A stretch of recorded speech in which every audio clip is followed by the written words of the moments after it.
नमस्कार मित्रों, सत्य की विजय में आपका स्वागत है। मैं हूं विजय त्रिवेदी। छठ की पूजा भी खत्म हो गई है, छठ खत्म हो गई है, दीपावली खत्म हो गई है, नामांकन बिहार के चुनावों का खत्म हो गया है, विड्रॉल खत्म हो गया है और अब चुनाव प्रचार का काम तेजी से चल रहा है। आज तो राहुल गांधी जी भी बिहार पहुंच रहे हैं, प्रधानमंत्री जी, अमित शाह जी, तेजस्वी जी लगे हुए ही हैं लगातार चुनाव में और सब लोग अपनी-अपनी राय दे रहे हैं। लेकिन हमने कहा अपनी-अपनी राय से काम नहीं चलता। ऐसे शख्स से, ऐसे व्यक्ति से बात करते हैं जो बिहार की एक-एक सीट को समझता हो, जानता हो, लोगों के मिजाज को समझता हो, लोगों की धड़कन को समझता हो और पत्रकारिता को समझता हो। 10-20 चैनल के संपादक रह चुके हमारे मित्र सतीश केसिंग साहब हमारे साथ हैं। सतीश केसिंग साहब देश की पत्रकारिता, देश की राजनीति और बिहार की राजनीति को बहुत बारीकी से समझ।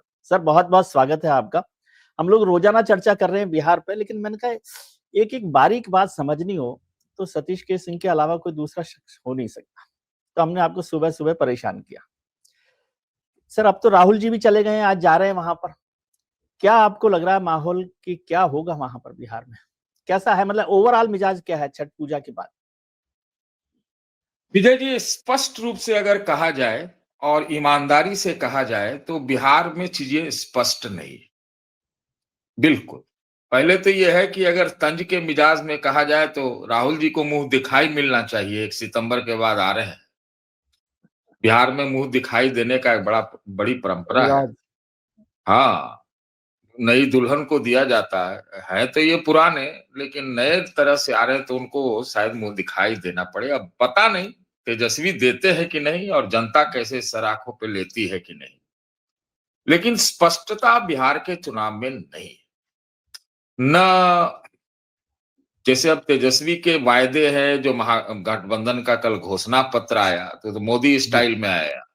जी, उसमें जितने वायदों का फेहरिस्त है वो आप देखें तो उसमें ऐसे है जैसे क्रांतिकारी परिवर्तन हो, रूस जी, जैसा, वैसे-वैसे वायदे। और अगर एनडीए में जाएँ, तो एनडीए में तो चीफ चीफ मिनिस्टर का चेहरा ही नहीं है। अभी वायदा घोषणा पत्र के बारे में कहा जा रहा है 30 तारीख तक। अभी क्या होगा कुछ नहीं कह सकते। वोटर बिहार का आज के इलेक्ट्रॉनिक डिजिटल ऑनलाइन में के युग में वो भी हमको नहीं लगता है कि पूरी तरह से वो तय कर चुका है। मैं आपको इतना कह सकता हूँ अपने मतलब सोच समझ से कह सकता हूँ। तो वो भी सोच समझ में आप पलटता तो है। दिन भर बिहार के लोगों से बात करते रहते हैं, बिहार में जी, भी बात करते हैं, देश में भी जहां बिहार के लोग होते हैं उनसे बात करते हैं। जी, वो मैं करता रहता हूँ और उसी के आधार पे कह रहा हूँ कि एक तरह से ना वोटर भी स्प्लिट है। वो भी सोच रहा है कि कोई अच्छा बढ़िया एक निर्णायक हमें संकेत मिले, तो अब उसके आधार पर काम करे। वो नाप रहा है, माप रहा है। ये बात एकदम सच है। जी, एक बात ज़रूर हुई है विजय जी, वो ये हुआ है कि 2% का मुख्यमंत्री जो कोर वोट से 20 साल चल रहा है, 20 साल चला गया, 20 साल चला आया, उस व्यक्ति का आप तबीयत-अबियत पर सवाल खड़े कर सकते हैं, कर भी रहे हैं लोग और शायद तबीयत थोड़ा खराब है भी। लेकिन अब स्ट्रैटेजी का पार्ट है या क्या है, उनके खिलाफ कोई एंटी इनकम्बेंसी नहीं। ये इस वक़्त की उनके खिलाफ एंटी यही इनकम्बेंसी नहीं है। नहीं है। है एंटी इनकम्बेंसी, लेकिन एंटी इनकम्बेंसी का जो एक तूफान खड़ा हो गया था 2020 में, अगर वो नहीं वहां है। से इसको मुकाबला उसका किया जाए कंपैरिजन, तो मैं कहूंगा 5% 10% भी नहीं। ये बड़ी बात है, लेकिन उसको भारतीय जनता पार्टी ने नीतीश कुमार को अ, पहले घोड़े पर बिठा के जो फिर उतार दिए और फिर चढ़ाने का प्रयास कर रहे हैं, इससे बहुत ज्यादा कंफ्यूजन फैला। जी, इसीलिए जनता भी वहाँ वोट बैंक और अपना-अपना जाति और जातियों का ब्लॉक सब कन्फ्यूज़्ड है। नहीं तो इसका जी, क्या मतलब मैं समझूँ? जब आप कह रहे हैं कि एंटी इनकम्बेंसी कम है, जो लोग पहले कह रहे थे कि भई नीतीश कुमार बीजेपी के लिए मजबूरी हैं, लेकिन आप कह रहे हैं कि नीतीश कुमार बीजेपी के लिए ज़रूरी हैं, क्योंकि एंटी इनकम्बेंसी उनके खिलाफ उतनी नहीं है। तो फिर क्यों चीफ मिनिस्टर का चेहरा नहीं बनाया बीजेपी ने नीतीश कुमार को? यही तो लाख टके का सवाल है कि क्यों नहीं बनाया? हो सकता है तबीयत नासाज हो या भारतीय जनता पार्टी अपना घोड़ा बैठाना चाहती हो। तो ये आवाज थोड़ी सी दूल्हा कोई उनका मुराद भी है, बहुत दिन से इरादा भी है। तो इसी अति उत्साह में उनको लगा कि अब ये मौका इस बार आ गया है कि भाजपा वहां काबिज हो जाए। हमको लगता है इसी कारण से नाम घोषित नहीं किया और इस वजह से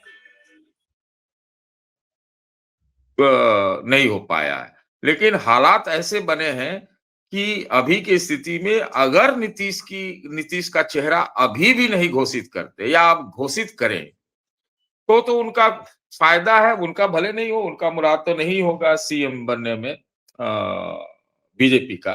लेकिन अगर नीतीश जी का चेहरा घोषित नहीं हुआ, अभी भी समय है 1-2 रोज, आज भी है, आज तो रैलियों की बाढ़ है जब आपसे बात कर रहे हैं, आज से कल तक जी बहुत निर्णायक है। तो नहीं अगर करते हैं तो आप ये मान के चलिए कि फिर बहुत ज्यादा नुकसान होगा, नीतीश का नहीं, भाजपा का बहुत ज्यादा नुकसान।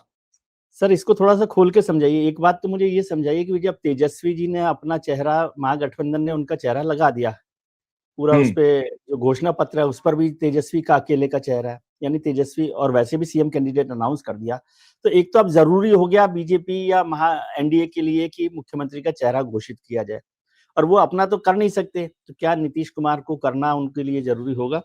और दूसरा एक चीज समझना चाहता हूँ, यदि नीतीश जी का चेहरा घोषित नहीं किया तो क्या जेडीयू का वोटर बीजेपी को पूरे मन के साथ वोट करेगा?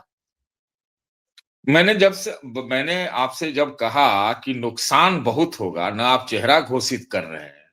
भाई बिहार में क्या है, आप हमसे ज्यादा जानते हैं। एक अपना कास्ट का, अपने इलाके का क्रिमिनल को भी हीरो मान लेता है। जी तो लवकुश फॉर्मेशन, पचपनिया, पचफोड़ना, ये सब उन लोगों के लिए नीतीश जी ऐतिहासिक पुरुष है बिहार में। आप वो उनको अगर घोषित नहीं करेंगे, भले ही आप चुनाव तक घोषित करके रखते, बाद में बदल देते जो ऐसा आजकल दे देते राजनीति तो भी चलता कौन है। सा तय हो रहा? हाँ जी। तो वो गलती हुई है और नहीं अगर वो करेंगे घोषित, या जिस तरह का कंफ्यूजन फैला दिया है भारतीय जनता पार्टी ने, उससे क्या है कि जेडीयू का जो हार्ड कोर वोटर है, जिसको नीतीश ने बनाया, इस मामले में वो सोशल इंजीनियरिंग में साइंस से नहीं, यहाँ पर वो आइंस्टाइन है, जिन्होंने वहां पर ओबीसी के जगह एक अलग ही वोट बैंक बना दिया पिछड़ों। ईबीसी का नया वोट बैंक हाँ, बना है। पीबीसी, एमबीसी, महादलित वगैरह वगैरह, ये तो नहीं हुआ ना कहीं। तो वो कैसे इसको पचा पाएगा? वो तो उगल देगा, आप समझ लीजिए। और वो उसमें वो कुछ भी कर सकता है। अगर नहीं घोषित करते तो एक तो भारतीय जनता पार्टी को वो शायद वोट ना दे, अगड़े देंगे, अगड़े देते हैं भाजपा का, वही तो कंस्टिट्यूएंसी, इसे मौका था इनको आगे बढ़ने का, वो शायद बिहार में नहीं बढ़ पाए। तो वो नहीं देगा। और दूसरा ये भी हो सकता है कि अंदर खाने जो पर्दे के पीछे चीजें चलती हैं, उसमें हो सकता है कि नीतीश के जो कॉन्फिडेंट लोग हैं, जो उनके लॉयलिस्ट लोग हैं, वो भीतर भीतर वोट बैंक में ये कह दें हटाओ इसको, इन लोग को नहीं देना है, वो नहीं। महागठबंधन को दे दे, या इनको जिताए, जेडीयू को ज्यादा सीट लाए। और पता नहीं, बिहार में तो हर एक 2 साल पे पलटिए जाता है, इधर से उधर, उधर से इधर, ये हो गया। और क्या, नीतीश नहीं तो मजबूरी है, अब नीतीश नीतीश जी सबके ने तो हैं, नीतीश बीजेपी के लिए भी जरूरी है, और मजबूरी में ही सही, महागठबंधन के लिए भी जरूरी। नहीं तो क्या आप फिर से, ये आप तो और लोगों को डरा रहे हैं कि नीतीश कुमार जी क्या फिर पलटी मार सकते हैं क्या चुनाव के बाद? नीतीश जी क्या पता, हो सकता है अभी ही पलटी मार चुके हों। अगर आप, भाई चर्चा ये चल रही है विजय जी कि कल प्रधानमंत्री जी, माननीय प्रधानमंत्री जी आ रहे हैं बिहार में रैली वैली करने, और उसमें नीतीश कुमार शायद नहीं जा रहे हैं नहीं ज्वाइंट जा रहे? रैली में, नहीं जा रही, ये चर्चा है। मैं अभी इसकी तस्दीक नहीं कर सकता, शायद नहीं जा रहे हैं। इस बात की अभी अभी हमको खबर मिली। लोगों ने कहा है कि नहीं जा रहे हैं अब तक।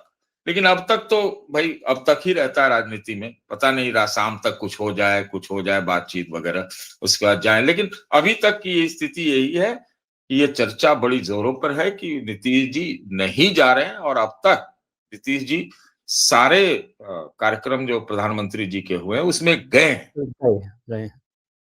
नहीं तो एक चीज समझाइए, बीजेपी को तो आप जैसे बड़े विद्वान लोग समझते हैं कि वो राजनीति में और चुनावी राजनीति में खासतौर से एक्सपर्ट है, तो क्यों वो ऐसी गलती कर रही है, या रणनीति इस तरह, मैं गलती नहीं कह रहा, फिर भी क्यों ऐसी रणनीति बनाई? क्या वो चिराग पासवान पे ज्यादा भरोसा कर रहे हैं कि वो बड़ा कुछ कर देंगे और नीतीश कुमार के बदले उनसे कुछ मदद मिल जाएगी? देखिए, हमको लगता है भारतीय जनता पार्टी अति उत्साह, ओवर कॉन्फिडेंस का शिकार है। आज तक बिहार की गुत्थी वो अपने दम पर नहीं सुलझा पाए, न फतह कर पाए। हो सकता है उनको इस बार गोल्डन चांस लगता हो कि ऐसा हो, तो मुझे लगता है कि यहाँ पर हमको लगता है उनके कैलकुलेशन में गड़बड़ी आई है। दूसरा, ये जो चर्चा बिहार में चल रही थी या चल रही है कि बीजेपी 101 पे लड़ रही है, लेकिन वास्तविकता में वो 140। 141-42 पे लड़ रही है। तो चिराग पर हमको लगता है कुछ ज्यादा ही भरोसा कर ली। अब तो एक मजे की बात ये हो गई बीच में कि नीतीश जी खराब तबीयत के कारण या नासाज होने के कारण नामित नहीं हुए मुख्यमंत्री के, लेकिन फिर भी देखा मैंने मंच से वो बिना चश्मा के कागज पर लिखा हुआ देख के पढ़ पा रहे हैं। उनको टेलीप्रॉम्प्टर की अभी भी आवश्यकता नहीं है। और इसी क्रम में आप समझिए कि वो छठ पूजा के लिए चिराग के घर चले गए। चिराग के घर जाना नीतीश का एक बहुत इंपॉर्टेंट डेवलपमेंट है बिहार में। बड़ा महत्वपूर्ण। इसलिए हाँ कि क्या अब बीजेपी मानती है कि 29 उनके हैं, हनुमान जी के 29 हैं। क्या नीतीश जी उस 29 के बारे में क्या करने गए थे वहां? या छठ पूजा में इतनी श्रद्धा हुई कि भाई और कहीं नहीं तो सीधे चले गए चिराग पासवान के यहाँ, तो और जगह एक आध जगह और गए हैं। हालांकि मैं मानता हूं कि वो रिलीजियस आदमी है, हमें मालूम है, हमको व्यक्तिगत रूप से भी मालूम है कि इस मामले में वो रिलीजियस है ना? आप पटना में वो पटन देवी बराबर जाते रहते हैं, पटना नहीं, की लेकिन देवी जी चिराग से पटन। पासवान के रिलीजियस होने की वजह से तो नहीं जाएंगे सर। आप भी इतने भोले नहीं है, नीतीश जी भी भोले नहीं है। बिल्कुल, हमें तो जो जानकारी मिल रही है, मतलब देखिए इस सब राजनीति में आधी जानकारी तो झूठ फैलाई भी जाती है, लेकिन जानकारी ये मिल रही है कि एक जो वहां पर प्रयास हो रहा है, मैं आपको बताऊं आपके चैनल के माध्यम से, ये प्रयास हो रहा है कि जो बिहार के दल हैं उनको ये बताया जा रहा है कि भाई चाहे कांग्रेस हो चाहे भाजपा हो, ये लोग सब तुम लोग को निगल जाएंगे।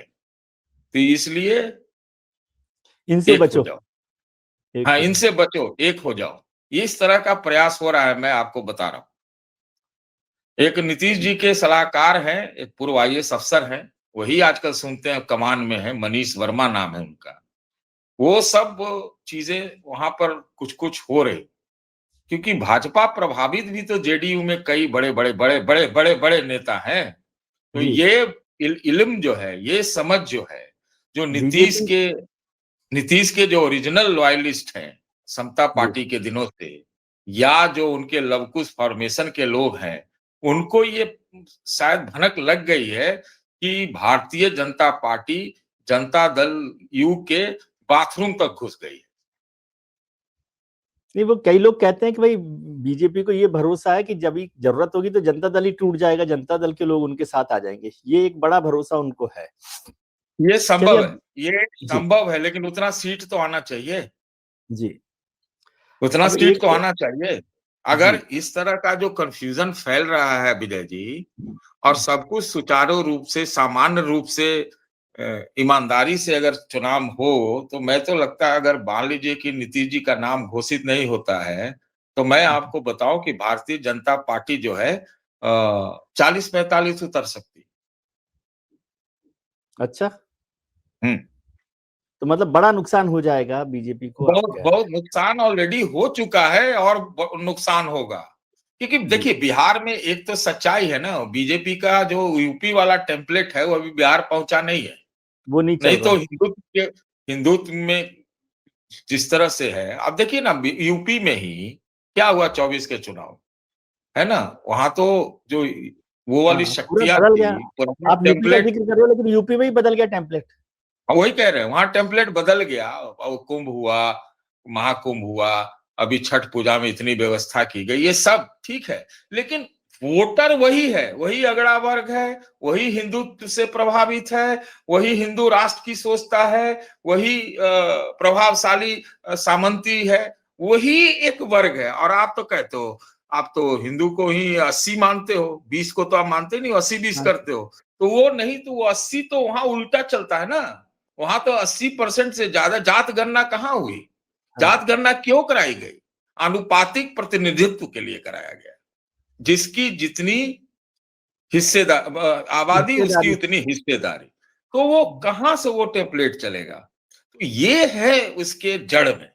तो जी, ये जड़ में है। और अगर वो 80% बाएं दाएं हो गया, उलट पलट हो गया, तो ज्यादा से ज्यादा उसमें 10% आप लोगे, तो आप तो नुकसान तो होगा ही ना, या नहीं होगा? जी। सर एक और चेहरे पे चर्चा करते हैं, फिर मुझे थोड़ा-सा आप डिवीज़न वाइज़ भी समझाइएगा छोटा-सा। ये हम्म, एक और चेहरा आज के चुनाव में है 2020 में प्रशांत किशोर जी। तो दिल्ली में तो बहुत बड़े हीरो हैं और बड़े स्ट्रैटेजिस्ट हम्म, माने जाते हैं और लोग कह रहे हैं कि वो बिल्कुल उलट-पलट कर देंगे इस चुनाव को। हम्म, वो किंग देखिए, मेकर हैं, हमको किंग हैं। लगता है, सुनिए ना विजय जी, हम बताते हैं आपको।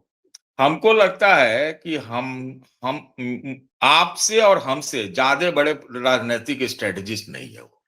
मैं आपको सच्ची बात बताऊं, लगेगा कि हम लोग अपना वो कर रहे हैं, लेकिन हम लोग पत्रकार ही वो रह गए बड़े हैं। ना। जी, हम लोग पत्रकार ही रह गए और रहेंगे भी पत्रकार ही। ये भी बात जी। पक्की है कि नहीं? प्रशांत किशोर जो है, हम तो सुनते हैं कि गाड़ी जहाज बुक करके आते हैं दिल्ली में मीडिया कर्मियों को इंटरव्यू देने। और मीडिया कर्मियों को तो क्या है, अपना उनके अपने अपने अच्छे तरह तरह के चुनिंदा मीडिया कर्मियों के तरह तरह के संबंध होते हैं। तो आप समझ सकते हैं कि वो चेहरा ज्यादा है। अ, बस हम तो इतना ही कहेंगे। अब चेहरा तो उनका दो चेहरा भी आ रहा है कि भाई एक वोटर कार्ड यहाँ है, एक वोटर कार्ड वहां है कि नहीं? अब हाँ, ऐसा लगा कि प्रशांत किशोर राजा हो गए, बिहार के मुख्यमंत्री हो गए, वगैरह वगैरह, और सारी टिकटें उन्होंने जाति के आधार पर दे दी। हाँ, बिहार बदलने आए थे। जी। अब और फिर बिहार वही जाति बदलने पे आए राज है। थे। हाँ, तो मेरे चुनाव क्षेत्र में देखता हूं कि किस सोच से वहां पर टिकट दी गई है, तो मुझे समझ में आ गया कि किस सोच से दी गई है। एक स्कूल चलाने वाले इंडस्ट्रियलिस्ट को और एक अगड़ी जाति के व्यक्ति को दिया गया है। तो यहां से अगर कोई पिछड़ी जाति को या इधर से देते तो समझ में आती कि ना भाई, इनका सोच अलग है, कुछ ये है। हाँ, हाँ। प्रशांत जी, किशोर, हमको लगता है कि जो फ्लक्स का जो सिचुएशन है बिहार में, जहां उम्मीद नहीं रहती लोगों को, उसमें का उन्होंने फायदा उठाने का प्रयास किया, काम भी किया। मैं नहीं कहूंगा कि वो घूमे नहीं है, बहुत जबरदस्त तरह से घूमे हैं। लेकिन वो स्ट्रेटजी देना विजय जी अलग चीज है, और जमीन पे लड़ना अलग है। मैं बार बार कह रहा हूं आजकल की भाई, बैटिंग कोचिंग तो आप दे सकते हो। अब बैटिंग करने जाओ ना, कनपट्टी फाड़ देता है बाउंसर। तो वो हाँ, वाला और हार्ड है उनका। जैसे बेस्ट डायरेक्टर बाकी जो है, बेस्ट डायरेक्टर बेस्ट हीरो थोड़ी हो जाता है। बिल्कुल, नहीं, और अब वो डायरेक्टर ही कहीं और से डायरेक्टेड हो तो अब ये नहीं कह सकते, है कि नहीं? अब डायरेक्टेड भी हो ना, और कभी कभी क्या होता है, एक चीज सुनिए, आप बहुत विद्वान आदमी हैं। नहीं, भाई, ओसामा को किसने खड़ा किया? ओसामा बिन लादेन को। लेकिन वो एक बार वो फिर पैजामा से निकल गया, तो ही तो सबसे फिर बड़ा उसी को उसका दुश्मन कौन हो गया? तो वही हो होता गया। यही है कि आप खड़ा करो, और खड़ा हो किसी की मदद से हो, और आपको जरा उम्मीद ज्यादा जागने लगती है, तो सबसे बड़ा आप वो हो जाते हो। प्रशांत किशोर ने यही सोचा, जल्दबाजी की, और उनको लगा कि अब तो पूरा बिहार जीत गए। इसमें वो, हमको लगता है बिहार की भाषा में ससर गए। ससरना मतलब फिसल गए। तो फिसल गए। फिसल के अभी है कि हाँ, 3-4 सीट जरूर जीत लेंगे भाई, और वो तो है। लेकिन वो कोई बहुत बड़ा इम्पैक्ट डाल पाएंगे, मुझे ऐसा लगता नहीं है। हो सकता है मैं भी गलत हूं, हो सकता है मैं भी गलत हो जाऊं, अभी नहीं दिल्ली में होंगे जितने बड़े ऐसा लगता संपादक नहीं। बैठे हुए हैं, वो आप पर और हम पर हँसेंगे, कहेंगे वो तो बड़ा खेल करने वाले हैं, बड़ा नाम होने वाला उनका। इतना मीडिया में मैंने देखा है कि मैं तो खुद ही घबरा गया हूँ, प्रशांत जी के नाम से। तो पहले तो हम लोग कोई संपादक ढूंढे तब ना, मिलता ही नहीं आजकल। तो वो ऐसे ही, अगर आपको संपादकों की बात करनी है, तो इसीलिए ऐसे ऐसे ही लोग तो प्रशांत किशोर को सुहाते हैं, और प्रशांत किशोर उल्टा भी वही है। अब प्रशांत किशोर भी धन धन धन बल से बड़े अच्छे हैं भाई, बहुत बड़े संसाधन है उनके पास, जी, ऐसा छोटा संसाधन मोटा वो नहीं है वो। हाँ, हाँ, हाँ, संसाधन तो अब है। इससे ज्यादा हम तो कुछ नहीं बोल सकते ना, इसके बाद ठीक डिफेमेशन हो जाएगा। नहीं ठीक है। अच्छा एक और चेहरा जो पहले चर्चा में था लेकिन आजकल कुछ कम चर्चा में हो गए, वो हैं ओवैसी साहब। और वो उसको हाँ। ओवैसी साहब को माइनॉरिटी वोट के साथ भी जोड़कर देखें कि इस बिहार के चुनाव में जो कल मैं सुन रहा था ओवैसी जी को, वो कह रहे हैं कि अरे दरी बिछाते रहेंगे, दरी बिछाते रहेंगे, दरी बिछाते रहेंगे। तो अब ये जो पूरी कम्युनिटी है, पूरा 18%, 15%, 20% जो भी वोट है, वो क्या सोच रहा है? देखिए, इस बार बिहार में एकदम मान के चलिए कि जितना प्रभाव ओवैसी जी का नया-नया में 2020 में हुआ था, शायद वो नहीं होगा इस बार, नहीं होगा, पहला। दूसरा ये है कि दरी बिछाने खुद ओवैसी जी चुनाव के समय क्यों आते हैं बिहार? कौन दरी इनको सप्लाई करता है? और काहे इसी समय आते? पहला। दूसरा, तीसरा, जो ओवैसी का प्रभाव होने को तो हो सकता है। ये बात सही है कि मुसलमानों में खास तौर से वो कॉन्शसनेस है कि भई हम उनका कोई उनके लिए कोई बोले, उनके लिए चढ़े, उनके लिए लड़े, ठीक है। लेकिन सवाल ये है कि बिहार में जो मजबूत लड़ने वाले हैं, वो तो महागठबंधन वाले हैं। तेजस्वी हुँ। है, उन लोग का रिकॉर्ड है लड़ने का। उसमें जुड़ गए हैं। तो अगर मैं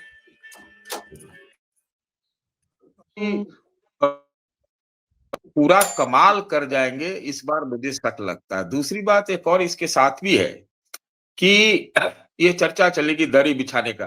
तो ये तो कह रहे हैं महागठबंधन वाले कि भाई 2 उप मुख्यमंत्री और होना है और निश्चित रूप से वो हमको लगता है कह चुके हैं तेजस्वी कि एक उसमें जो है माइनॉरिटी का भी माइनॉरिटी। होगा। तो हाँ, तो वो हमको लगता है ओवैसी का पिच जो है थोड़ा इस बार बहुत ज़्यादा हमको नहीं लगता है चलेगा। दूसरी एक और बात, उस समय नौजवान थे तेजस्वी 2020 में, आपको ध्यान होगा और उनका अब सबसे नेता हो घाटा गए। जो है हाँ, पिताजी उनके जेल में थे। इस बार पिताजी बीमार ज़रूर हैं लेकिन जेल में नहीं है और उनको समझ में आया कि सीमांचल बहुत महत्वपूर्ण है। तो सीमांचल बहुत महत्वपूर्ण है तो और इस बार अब तो जेडीयू भी उस तरह से मुकाबले में नहीं है। तो 80-20 पर अगर भाजपा भी चलती है तो कैसे होगा हमको नहीं समझ में आ रहा है। इस बार महागठबंधन के पक्ष में अगर इस बार अकलियत जो है नहीं मिल है गई। तो फिर हाँ, वहाँ जो ये पूरा विपक्षी पार्टियां हैं उनको अब राजनीति का जो है चश्मा बदलना चाहिए और उसका जो है कंटेंट बदल देना चाहिए। मुझे लगता है कि वो इनको एमजीबी को सपोर्ट मिलेगा। मिलेगा। सर, पिछले बार के चुनाव को देखें तो उस नतीजों में 0.03% का वोट डिफरेंस है परसेंटेज के हिसाब से और हुँ, हुँ। 12,700 वोट का डिफरेंस है। सीटों में भले ही हाँ। 15 सीटों का नुकसान रहा। हुँ, तो हुँ। आपको क्या ये चुनाव उतना ही बारीक और क्लोज़ दिख रहा है? और दूसरा, आप यदि उसको देखें उत्तर बिहार, दक्षिण बिहार के हिसाब से या मगध, सीमांचल अलग-अलग इलाकों के हिसाब से, तो छोटा-सा मुझे हमारे दर्शकों को भी समझाइए कि क्या स्थिति है? क्या वहीं उसी 2020 के चुनाव की स्थिति पर खड़े हुए हैं, दहलीज पर खड़े हुए हैं? देखिए चुनाव क्लोज है अब तक और ये क्लोज शायद नहीं रहता अ, अगर नीतीश जी का नाम घोषित हो जाता तो। एक बात। कि दूसरी चीज है कि नीतीश जी के खिलाफ ये लोग एंटी इनकम्बेंसी खड़ा नहीं कर पाए जो 2020 में किए थे। वो नहीं है। तीसरा ये है कि अ, महागठबंधन में भी बहुत सी चीजें देर लगी ठीक होने में, है कि नहीं? बहुत ही नाम और जो फर्स्ट जी। ज़रूर है लेकिन लेट हुआ। हुँ, हुँ। तो चीज़ें उलट-पलट होती रही हैं। जहाँ तक आपने पूछा है क्लोज़ का तो मैंने वो जवाब दिया और यहाँ पर एक बिहार में शब्द चलता है घोंपा-घोंपी। घोंपा-घोंपी आप समझते हैं? घोंपा-घोंपी एक भी इस बार बहुत है। एनडीए में भी बहुत ज़्यादा घोंपा-घोंपी है। महागठबंधन में तो घोंपा-घोंपी जो थी, वो सीटों तक या मुख्यमंत्री के चेहरे तक इसका घोंपा-घोंपी था। हाँ, लेकिन जो अब है वो ज़्यादा है एनडीए में घोंपा-घोंपी। वहाँ यहाँ मतलब महागठबंधन में तो 11 आमने-सामने भी लड़ रहे हैं। यहाँ पर अंदर रह के सब अंदर अंदर लड़ अंदरूनी रहे लड़ाई लड़ रहे हैं। तो इसलिए हैं। मैंने कहा कि घोंपा-घोंपी है। एक तो ये बात है। दूसरी चीज़ आपने पूछा इसलिए क्लोज़ है हुँ, हुँ। क्योंकि आप गठबंधन के लेवल पर देखेंगे तो ये एनडीए बनाम महागठबंधन है। जी। कंस्टिट्यूएंसी में जाइए, चुनाव क्षेत्र में जाइए, वहां पर जोड़-तोड़ इधर का उधर, उधर का इधर, कहाँ नारा वहां लग रहा है कि लालटेन ही तीर है, तीर ही लालटेन है। दूसरा एक और नारा चल रहा है कि भाजपा ही लोजपा है, लोजपा ही भाजपा है। इस तरह भाजपा। की चीजें हो रही हैं वहां पे। तो अभी 2-3 दिन देखना पड़ेगा। फिर भी मैं आपको इलाका के हिसाब से, अगर मेरी समझ जो कहती है, मैं दावा नहीं करता कि मैं सब ठीक ही बोल रहा हूं। इस बार देखिए, हम उधर से शुरू करते हैं। सीमांचल में महागठबंधन का प्रभाव है, और ये जो कोसी सहरसा ये सब इलाका है, इसमें बराबरी का खेल है। हो सकता है कि उसमें जेडीयू ऊपर रहा है। ये बात मैं बोल रहा हूं, मैं जेडीयू बोल रहा हूं, भाजपा नहीं बोल रहा हूं, ध्यान रखिएगा। जी।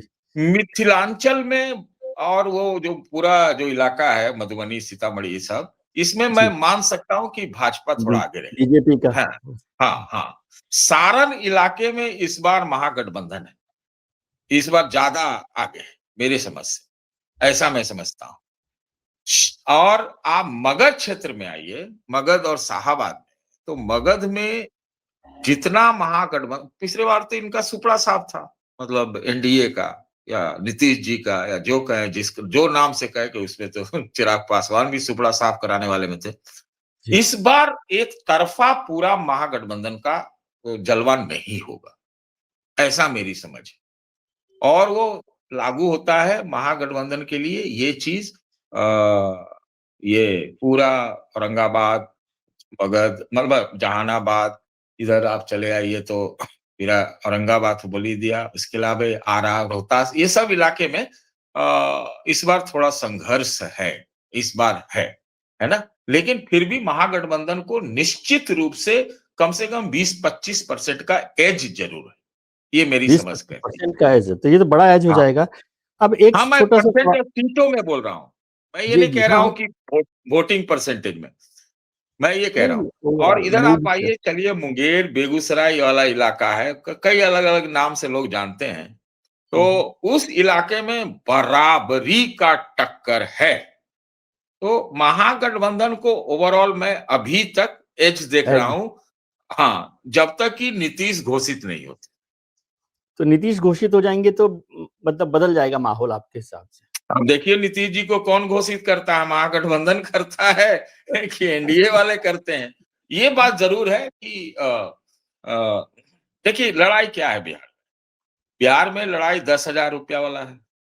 तो उसको कर्जा तो ये लोग बता नहीं पाए कि ये कर्जा है, महागठबंधन वाले अब तक नहीं बताया, पता नहीं 5-6 दिन में बता दे तो नहीं कह सकते। नहीं, अब तो लोगों ये को तो समझ में आ गया कि पैसा आया है। पैसा आ गया है पॉकेट में, तो अब वो कर्जा है, कर्जा वाला बात चल सकता है बिहार में, आपको ये हम बता रहे हैं।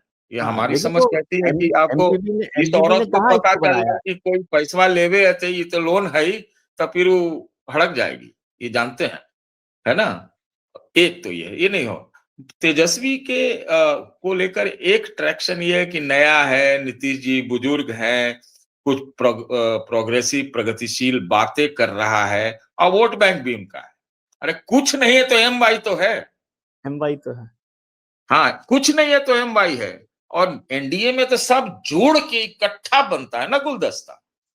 उन तो एम वाई से शुरू करते हो, आरजेडी अकेले भी लड़ ले तो एम वाई पे लड़ लेगी। तो जी, उनके तरफ भी कुछ क्या कहते चेक हैं, हाँ, एडिशन हुआ है, ऐसा नहीं है एडिशन कि नहीं हुआ एडिशन। है। वो तो 2024 के चुनाव में ही उसका प्रयोग उन्होंने शुरू किया। तो ये है। और इधर देखिए, बीजेपी के 49% टिकट जो है फॉरवर्ड कास्ट के, फॉरवर्ड। ये अब आप देखिए। अच्छा, अगर ये अच्छा होगा कि अगर वो तो वो तो नीतीश की सारा वोट पार्टी बैंक से, उनका वही है, अपर कास्ट ही, तो फिर क्या करेंगे? हाँ, तो देखिए, अब बीजेपी की दिक्कत क्या है कि हिंदुत्व भी वही है, फलाना भी वही है, अपर कास्ट भी वही है, वो एक उस सीमित दायरा है। तो जेडीयू तो मजबूरी है, नीतीश मजबूरी है, क्योंकि वो लाते हैं एमबीसी, ओबीसी का, एमबीसी और वोट। महादलित, और ये वो लाते हैं। तो अगर अगर ये कॉम्बिनेशन, ये समन्वय, अपना तालमेल, अपनी मित्रता, वो पूरा एक नहीं चलती है, तो ये बहुत ज्यादा नुकसान कर देगा। ठीक है। बिहार, मैं बार बार कहता हूं, बिहार अभी भी, पूर्वांचली इलाके को छोड़ दीजिए, बिहार यूपी नहीं हुआ है। वहां तो ठीक है। बात चल रही है कि फॉरवर्ड कास्ट के जो बीजेपी के कैंडिडेट, वो चाहते हैं कि योगी जी आए, है ना। बाकी आप जनता दल यू वाले से पूछिए तो कहेंगे वो नहीं चाहते हैं चाहिए, नहीं चाहिए। वो नहीं चाहिए, योगी नहीं चाहिए। तो इस तरह से चीज है बिहार की। सर एक छोटा सा सवाल आखिरी सवाल की तरफ देखते हैं कि आपको दोनों जगह महागठबंधन में यानी एमजीपी में और एनडीए में कमजोर कड़ी कौन लगता है कि मान लीजिए जो बाजी हाथ में आते आते फिसल जाएगी अगर किसी की भी, हम दोनों को कुछ नहीं कह रहे, तो कौन कमजोर कड़ी होगा, मतलब किसकी वजह से देखिए होगा ऐसा? देखिए कमजोर कड़ी आप किस लिहाज से पूछ रहे हैं, उस तब हम कुछ सोच नहीं पाए। मतलब कमजोर कड़ी ये कि एक पूरा का पूरा माहौल बना हुआ है, आप उम्मीद कर रहे हैं कि भाई बीजेपी की 75 सीटें आएंगी, नीतीश कुमार की 50 सीटें आएंगी, चिराग पासवान की 25 नहीं तो 20 सीटें आएंगी, उधर महागठबंधन में जो है वो 80 सीटों पर 70 75 80 सीटों पर आएंगे आरजेडी, कांग्रेस यदि 30 सीटों पर 35 सीटों पर 40 सीटों पर आ जाती है, लेफ्ट आ जाता है, तो मान ली जैसे पिछली बार वो कांग्रेस की वजह से बार बार एमजीबी ने कहा कि कांग्रेस की वजह से रह गई सरकार, और इस यहाँ पर एमडीए में चिराग की वजह से नीतीश कमजोर हो गए, तो इस बार कोई ऐसा हो सकता है जिस पर ठीकरा किस पर फोड़ेंगे सतीश जी? देखिए हमको तो लगता है, पहले तो ये मैं कहूं कि बिहार में कोई अपने आप को अपने अपने बलबूते रहता मजबूत तो नहीं है। तो कमजोर तो सब है, एक दूसरे की जरूरत है। ये तो आप ये मान लीजिए, सबको सबकी जरूरत है। सबको सबकी जरूरत है। और यही कमजोरी अगला जो सरकार बना सकती है कि कमजोरी प्लस मजबूती दूसरे से लेके बना बना के एक आप मजबूती हासिल कर लो। तो एक बात यह है।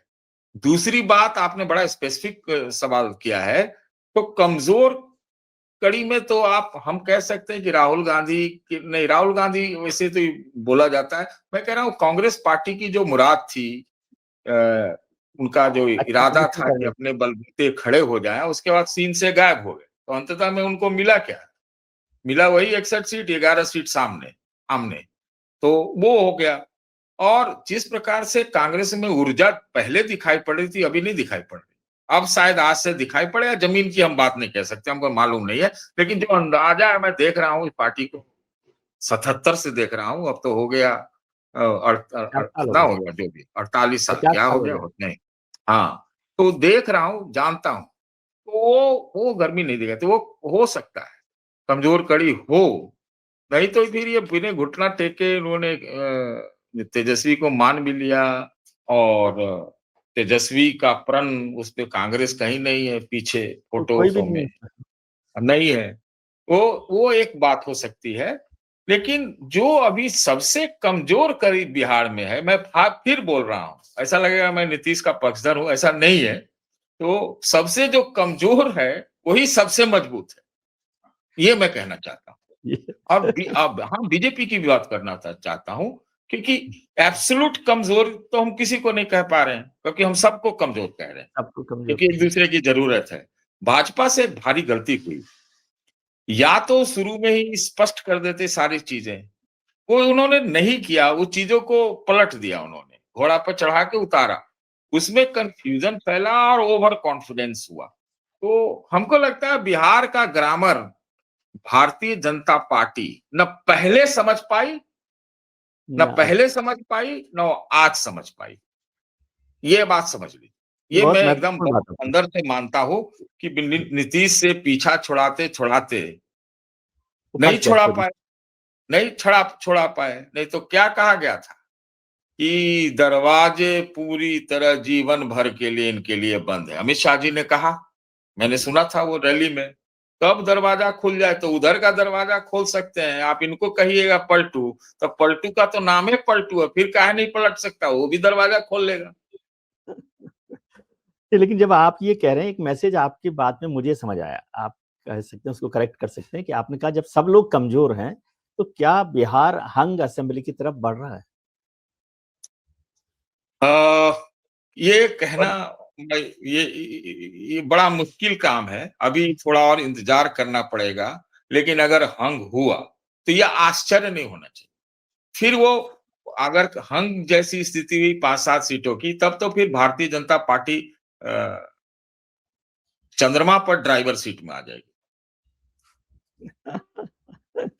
चलिए, बहुत-बहुत धन्यवाद। आपने बहुत अच्छे से इस पूरी राजनीतिक ग्रामर को, पॉलिटिकल ग्रामर को, बिहार को समझाया जमीन से। यही आपका फ़ायदा है, आपकी समझ का फ़ायदा है। बहुत-बहुत शुक्रिया कि आपने समय निकाला। मेरे दर्शकों, हम सब लोगों को समझ में आया होगा कि बिहार की राजनीति की जो नई ग्रामर और असली ग्रामर है वो क्या है। हम उम्मीद करते हैं कि आपका आने वाला कल आज से बेहतर हो। आप अपने मित्रों, परिजनों, रिश्तेदारों के साथ खुश रहिए, मस्त रहिए, व्यस्त रहिए, स्वस्थ रहिए और सतीश जी की तरह से मुस्कुराते रहिए। नमस्कार, प्रणाम। प्रणाम।